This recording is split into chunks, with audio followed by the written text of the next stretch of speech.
Marvel Studios Spiderman 4th part மூவிக்கான cast லிஸ்ட்டில் ஒரு சில ஆக்டர்ஸை கன்ஃபார்ம் பண்ணியிருக்காங்க. சில முக்கியமான கேரக்டர்ஸ்க்காக சில ஆக்டர்ஸ் கிட்ட நெகோஷியேட் பண்ணிட்டு இருக்காங்கன்ற மாதிரி இன்சைடர் டேனியல் ரிக்மன் ரிப்போர்ட் பண்ணியிருக்காரு. ஸோ கன்ஃபார்ம்டு கேஸ்ட் மெம்பர்ஸ் யார் அப்படின்னா Tom Holland, Zendaya and Stranger Things actress Sadie sink.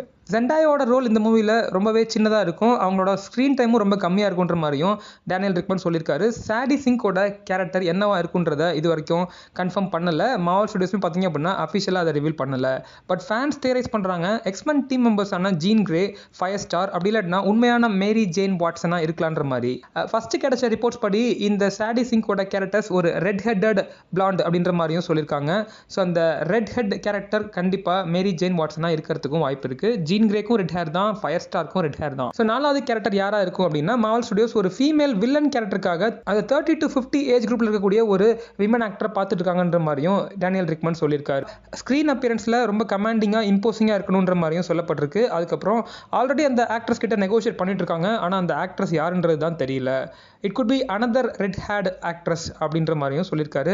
Possibly அந்த வில்லன் கேரக்டர்ஸ் பார்த்தீங்கன்னா ஒன்று சில்வர் சேபிளாக இருக்கலாம், இல்லாட்டினா பிளாக் கேட்டாக இருக்கலாம். அதுக்கப்புறம் நம்ம டாம் ஹாலண்ட் இல்லாமல் இன்னும் ஒரு யங் மேல் ஆக்டரை இந்த மூவியில் நம்ம பார்க்க போகிறோம். இந்த கேரக்டரோட ஏஜ் குரூப் பார்த்தீங்க அப்படின்னா early 20s மாதிரியும் தெரிய வருது.